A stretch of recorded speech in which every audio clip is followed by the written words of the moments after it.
구정을 맞이해서 이제 새해가 또 시작되는데 감사라는 주제로 오늘 함께 은혜를 나누기를 원합니다.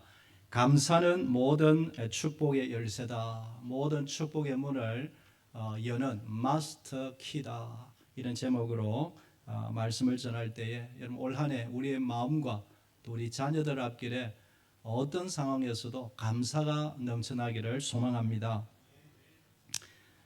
우리가 다 아시는 내용이지만 유엔 보고서에 의하면 이 세상의 4분의 1이 계속해서 사막화가 되어가고 있다. 계속 말라가고 있다 이거죠. 그러니까 황사가 이번 봄이 되고 여름이 되면 어떻게 될지 모르지만 이 황사가 중국에서만 그런 것이 아니고 몽골도 이미 땅이 사막화되어 가고 있다. 그래서 그 황사가 우리 쪽으로 사실은 넘어오는 거죠. 땅이 사막화되는 이유는 쉽게 말하면 비가 안 오기 때문입니다. 그러니까 비라는 것은 수증기가 수분이 올라가서 구름이 비구름을 만들고 그래서 비가 또 세계 곳곳에 내리고 또 다시 수분이 올라가고 이게 순환이 되어야 되는데 우리가 다 알다시피 자동차 매연이나 이런 것들이 수분을 다 막아버리죠. 그러니까 비구름이 형성되지 아니하고 엉뚱한 곳에 집중해서 홍수가 나고 또 내려야 할 곳은 내리지 아니하는 이런 악순환이 계속되기 때문에 지구가 계속 사막화 되어 가고 있다. 제가 그 기사를 보면서 우리의 믿음의 삶에도 감사의 원리가 참 똑같다라는 생각이 들었습니다.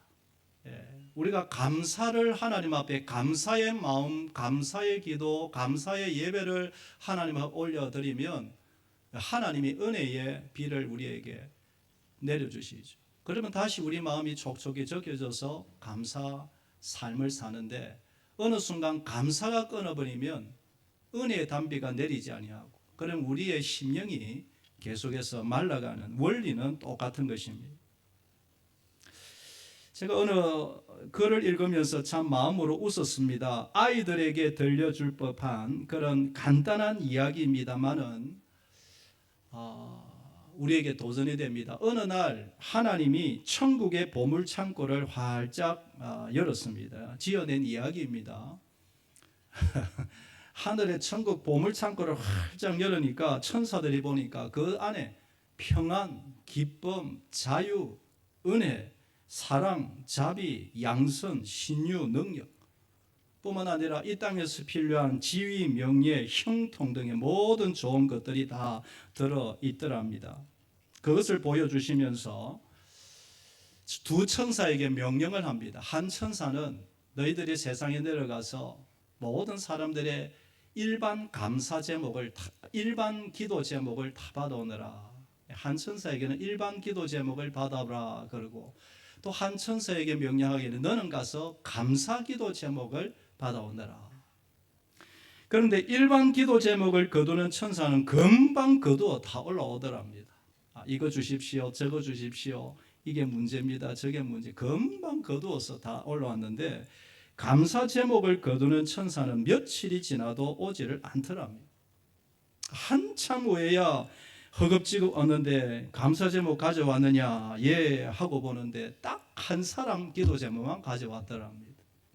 그래서 재미있는 부분은 이것입니다. 하나님이 그 감사 제목을 받고는 신기해하며 그에게 보물 창고를 열어서 내어주셨다. 간단한 아이들에게 이야기해주는 이야기지만 교훈이 무엇입니까? 우리가 자칫 잘못하면 감사의 기도, 감사의 찬송, 감사의 마음 예배가 줄어들 수 있다. 또 한 가지는 하나님이 감사하는 자에게 어쨌든 감사하는 자에게 은혜의 단비를 주신다라는 것입니다.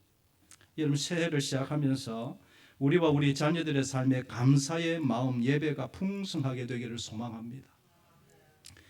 왜 감사해야 할까요? 여러 가지 이유가 있지만 오늘 본문에서 왜 감사해야 되느냐? 하나님이 우리를 사랑하시니 우리는 감사해야 하는 줄 믿습니다. 하나님이 우리를 향한 사랑이 불변하시다. 이게 오늘 다윗의 고백입니다. 하나님의 사랑은 변함없다. 그러니 우리는 무조건 감사해야 되지 않느냐라는 것이. 오늘 본문은 다윗이 감사의 시편을 지어서 온 백성으로 하여금 하나님께 감사 예배를 드리는 장면입니다. 서두에 말씀드린 대로 오늘 본문은 다윗의 언약궤를 얼마나 다윗이 사모했습니까? 드디어 그 언약궤를 예루살렘 성전에 안치를 하죠. 너무너무 기뻐서 시를 지어 찬양하는 것입니다. 다윗의 명령은 이것입니다. 교훈은 이것입니다. 우리를 향한 하나님의 사랑은 불변하다, 여전하다. 그러니 백성들이여 무조건 하나님께 감사하라. 하나님이 우리를 일방적으로 사랑하시니 우리도 무조건 감사하자 이것입니다. 어떤 상황, 어떤 경우에도 하나님께 감사하는 백성이 되자, 이것이 요지인 것입니다. 여러분, 다시 한번 소망합니다. 우리 자녀들, 여기 온 분들이야 다 감사가 넘치겠지만 우리 모든 흩어진 자녀들 삶 속에 하나님을 향한 감사가 줄어들지 않게 되기를 소망합니다.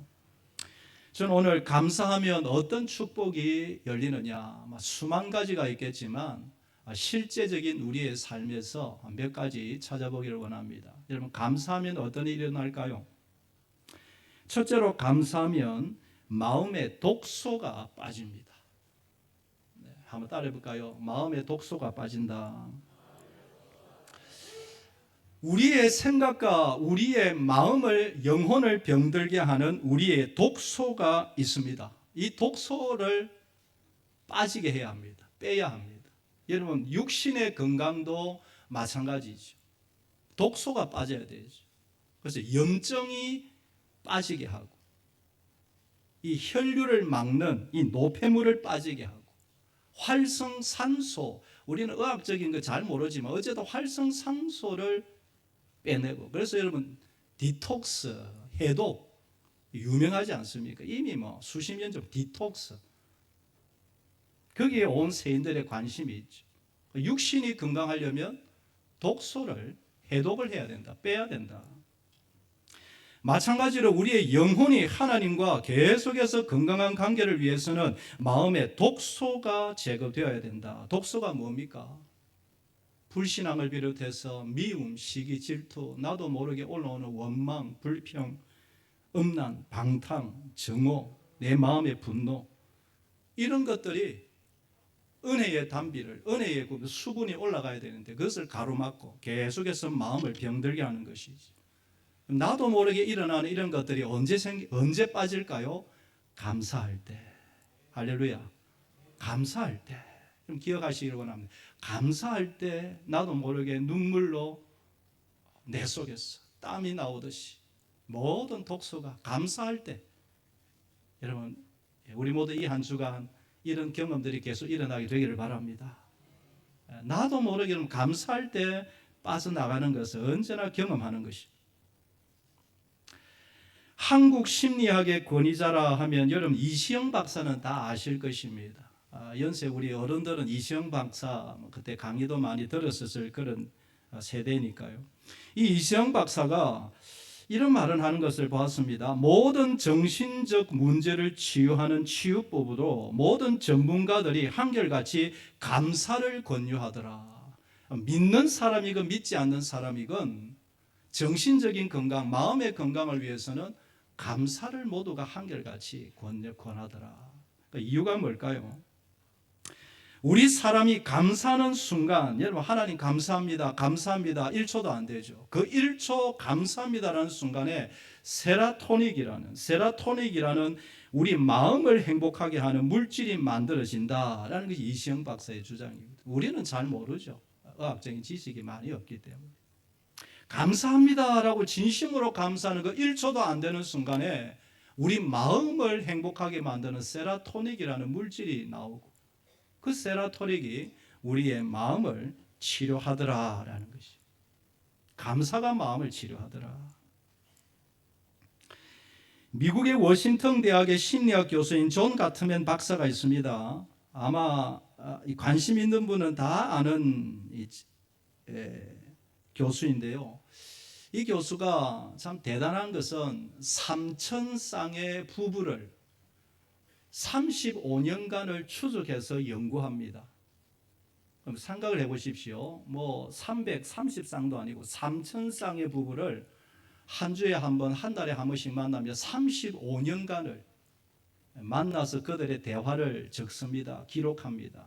MIT 공대 출신이기 때문에 그냥 연구한 것이 아니고 온 몸에 무슨 이렇게 장치를 해서 혈류량, 땀의 수분량, 심박 박동수 이렇게 35년을 연구해서 내린 결론은 너무너무 간단합니다.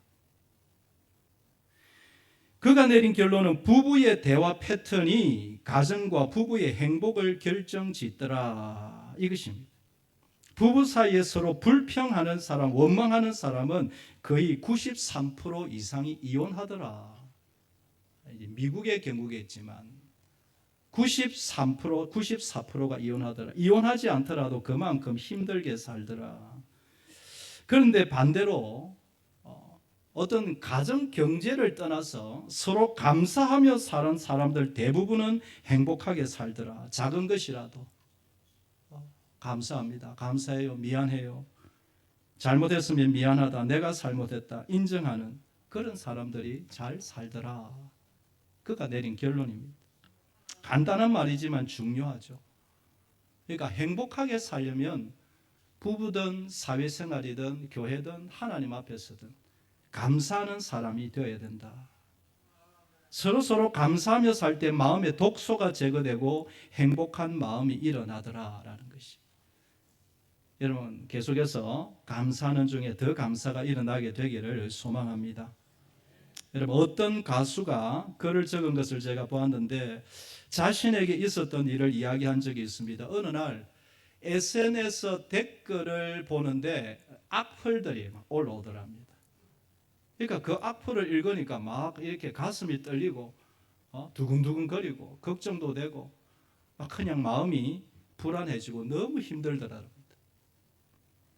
여러분 연예인들이나 이 가수들은 세인들의 편판을 먹고 사는 사람들 아닙니까? 그래서 박수를 받아야 되는데 악플을 들면 그래서 어떤 사람은 목숨을 끊기도 하죠. 너무 힘들어서. 그런데 어느 날 감사의 능력에 대한 강의를 들었다고 합니다. 그 강의를 듣고 생각을 바꾸기로 마음먹었습니다. 그래 감사해보자. 어떤 악플을 보더라도 내가 무조건 감사해보자. 그래서 악플이 올라오는 것마다 댓글을 답니다. 좋은 지적을 해주셔서 감사합니다. 더 노력하겠습니다.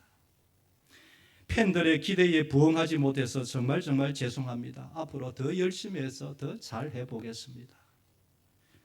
여러분 신기한 것은 얼마 지나지 않아 그 악플들이 다 없어지더랍니다. 감사는 마음의 독소를 제거하기 때문이죠.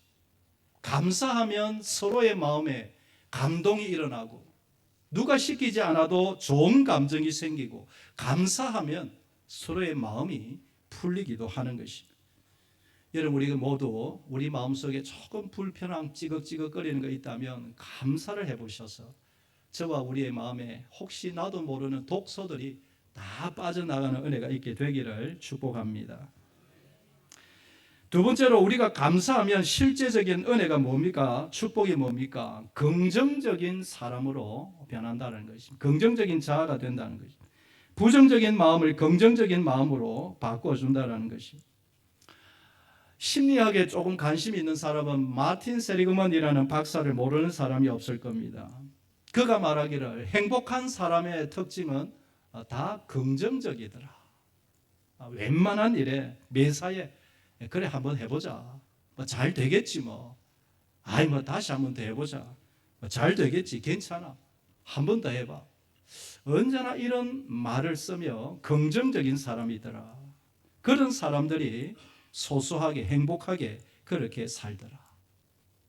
그런데 반대로 부정적인 사람은 자신도 가족도 그렇게 행복하지 못하더라라는 것이 그 사람의 주장의 요지입니다. 여러분 우리가 예수님을 믿으면 구원받는 줄 믿습니다. 이미 구원은 받았습니다. 그러나 예수님을 믿어 하나님의 자녀가 되어도 긍정적인 말, 위로의 말, 축복의 말 이런 하는 연습을 하지 않으면 부정적인 사람이 될 수 있다. 믿음은 가졌어도 마음이 늘 불편하게 살 수도 있다. 그래서 이 훈련을 어떤 훈련을 하느냐. 여러분 우리가 어떻게 하면 긍정적인 마음, 긍정의 마음 그런 사람이 될까요? 사람 기질은 잘 바뀌지 않는다. 여러분 그 말도 틀린 말은 아닌 것 같아요. 사람이 어떻게 갑자기 바뀝니까? 어떻게 하면 우리가 좀 더 여유로운 마음을 가질까요? 감사할 때 그런 마음이 일어나는 줄 믿습니다. 성경의 가르침입니다. 범사에 감사하라. 감사하면 긍정적인 마음이 생기고 긍정적인 생각, 그런 사람이 되는 것입니다. 이 이야기가 우리 어른들에게는 이미 자녀를 다 키웠기 때문에 해당이 안 되겠습니다만은 그래도 한번 예화를 들어보겠습니다. 어떤 아이가 수학 시험을 쳤는데 70점을 받아왔어요. 예, 부모의 심정은 언제나 자녀를 향한 욕심이 있죠. 이 70점이라는 게 참 애매합니다. 이 칭찬을 해야 될지 혼을 내야 될지. 조금만 떨어지면 낙제점이고 조금만 하면 올라가겠는데 참 애매한 점수입니다. 여러분 그래도 부모는 어떻게 말해야 할까요?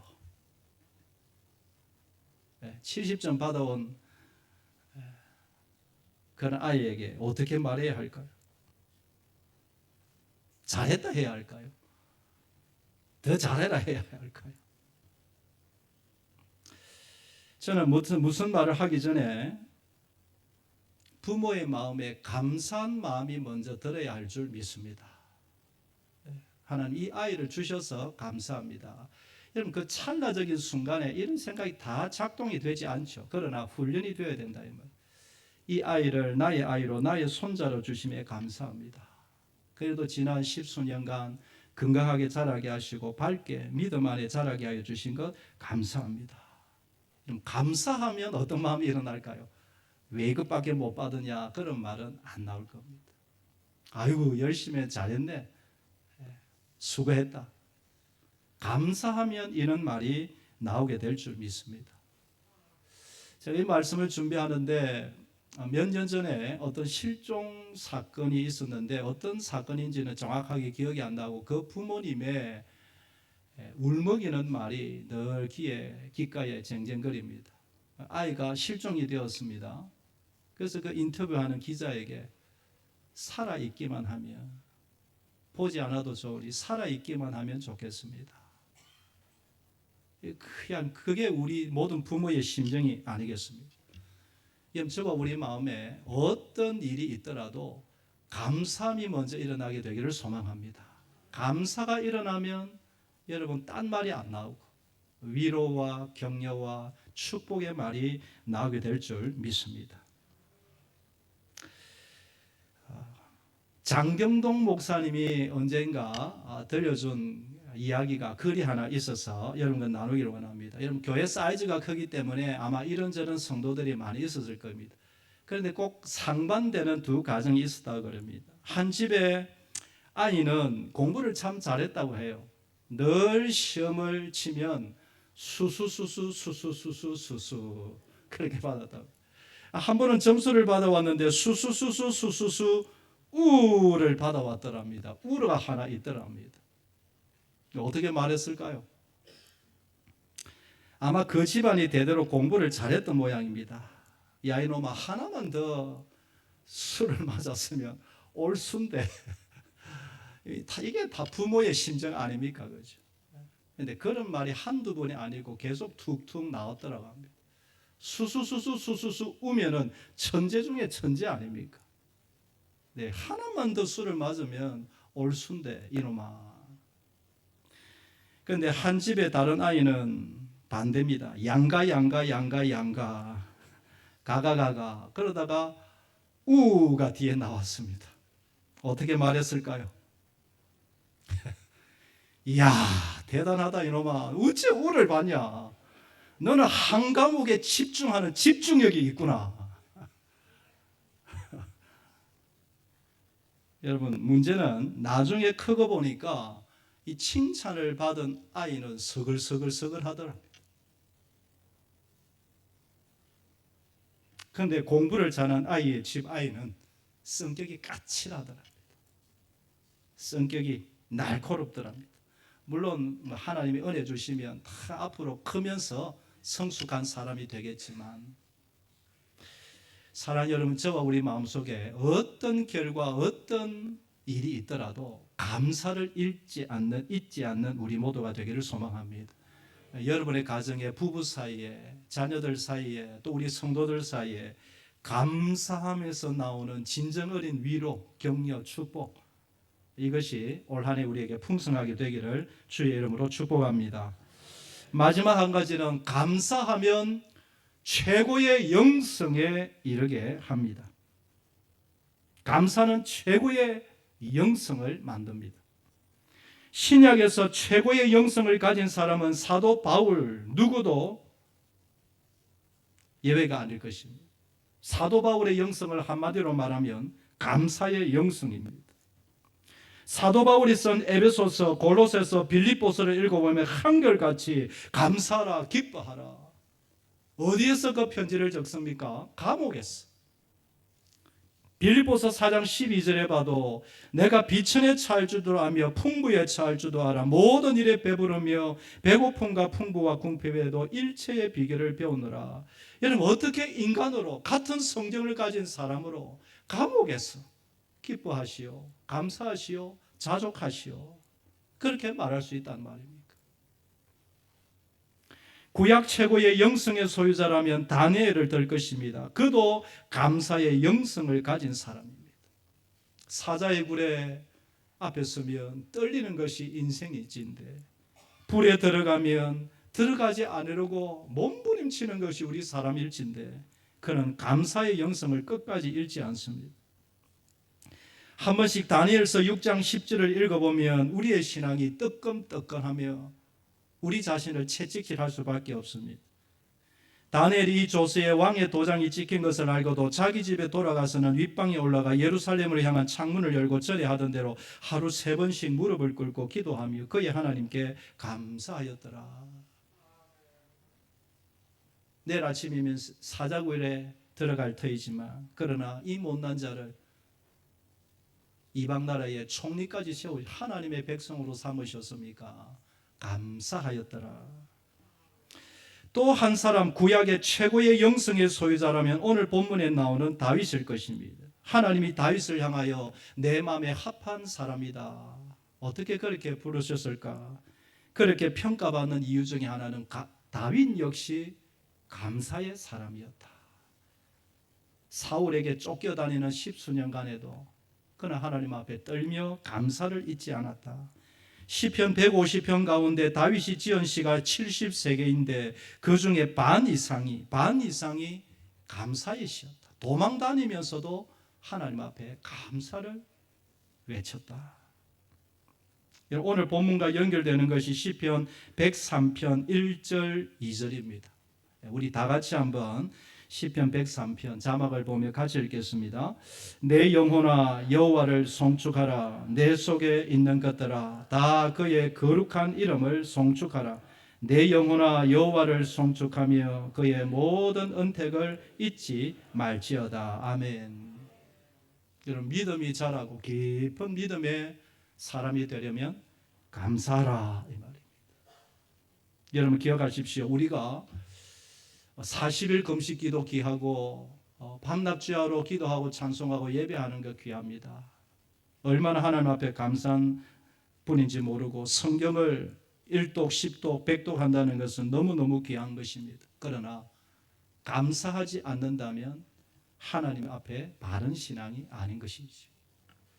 다른 것이 조금 부족하다 할지라도 우리의 마음에 순간순간 감사가 나오고, 주님 감사합니다, 감사로 하나님 앞에 영광 돌리면 그것이 최고의 영성에 이르는 하나님이 기뻐하시는 바른 믿음인 줄 믿습니다. 아레이 토리 박사는 감사 충만이 곧 성령 충만이다. 딴 게 성령 충만이 아니고 감사가 바로 성령 충만이다. 스펄전 목사님은 하늘을 향한 감사, 그것이 바로 기도다. 감사합니다 하는 그 자체가 바로 능력 있는 기도다. 사랑하는 여러분, 올 한 해 우리와 우리 자녀들, 우리 모든 대일의 권속들 감사로 충만한 자들이 되기를 주의 이름으로 축복합니다. 제가 오늘 말씀을 한번 정리를 해보았는데 6가지입니다. 감사하는 사람이 건강한 사람이다.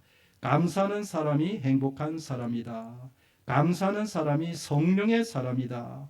감사하는 사람이 예수님의 제자이다. 감사하는 사람이 축복의 사람이다. 감사하는 사람이 최고의 영성에 이른다. 제가 앞에 감사하는 사람이 하면 여러분 뒤에 것을 한번 읽겠습니다. 감사하는 사람이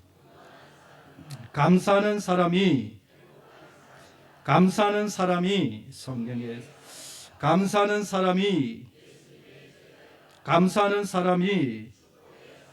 감사하는 사람이 최고의 영성에 이른다. 아멘. 이 시간 우리 한번 우리 자신을 위해서 또 우리 자녀들을 축복하는 기도 한번 드렸으면 좋겠습니다. 우리 새해가 되었지만 구정으로도 또 다시 한번 새해가 시작되는데 올 한 해 하나님 앞에 온전히 맡깁니다. 나의 건강도 맡기고 직장 사업장도 맡기고 자녀들 앞길을 주님 앞에 온전히 맡깁니다. 주님 가장 선한 길로 인도하여 주옵소서. 무엇보다도 오늘 주신 말씀처럼 순간순간 감사가 넘치는 인생이 되어서 감사로 모든 문제를 이기고 감사로 하나님의 뜻을 이루는 복된 이 한 해가 되게 해달라고 지금 흩어져 살고 있는 우리 모든 아들, 딸, 사위, 며느리, 우리 손자들 믿음이 왕성하게 하시고 또 다음에 만날 때에는 더 복된 소식 가지고 돌아오는 이 복된 한 해가 되게 해달라고 감사 인생 되게 해달라고 우리 잠시라도 우리 기도하도록 하겠습니다. 다 같이 기도하겠습니다. 주여 살아계신 하나님, 오늘도 우리를 부르시고 말씀 앞에 우리를 세우셔서 감사라고 우리에게 다시 한번 도전하여 주신 것을 감사합니다.